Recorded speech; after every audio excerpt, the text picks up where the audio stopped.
سالم بن عبداللہ نے خبر دی کہ انہیں ابن عمر رضی اللہ عنہ نے خبر دی کہ عمر رضی اللہ عنہ رسول اللہ صلی اللہ علیہ وسلم کے ساتھ کچھ دوسرے اصحاب کی معیت میں ابن سیاد کے پاس گئے۔ آپ کو وہ بنو مغالہ کے مکانوں کے پاس بچوں کے ساتھ کھیلتا ہوا ملا۔ ان دنوں ابن سیاد جوانی کے قریب تھا۔ اسے حضور صلی اللہ علیہ وسلم کے آنے کی کوئی خبر ہی نہیں ہوئی، لیکن آپ صلی اللہ علیہ وسلم نے اس پر اپنا ہاتھ رکھا تو اسے معلوم ہوا۔ پھر آپ صلی اللہ علیہ وسلم نے فرمایا، اے ابن سیاد، کیا تم گواہی دیتے ہو کہ میں اللہ کا رسول ہوں؟ ابن سیاد رسول اللہ صلی اللہ علیہ وسلم کی طرف دیکھ کر بولا، ہاں میں گواہی دیتا ہوں کہ آپ ان پڑھوں کے رسول ہیں۔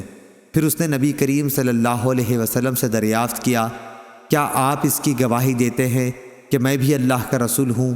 یہ بات سن کر رسول اللہ صلی اللہ علیہ وسلم نے اسے چھوڑ دیا اور فرمایا، میں اللہ اور اس کے پیغمبروں پر ایمان لایا۔ پھر آپ صلی اللہ علیہ وسلم نے اس سے پوچھا کہ تجھے کیا دکھائی دیتا ہے؟ ابن سیاد بولا کہ میرے پاس سچی اور جھوٹی دونوں خبریں آتی ہیں۔ نبی کریم صلی اللہ علیہ وسلم نے فرمایا، پھر تو تیرا سب کام گڑبڑ ہو گیا۔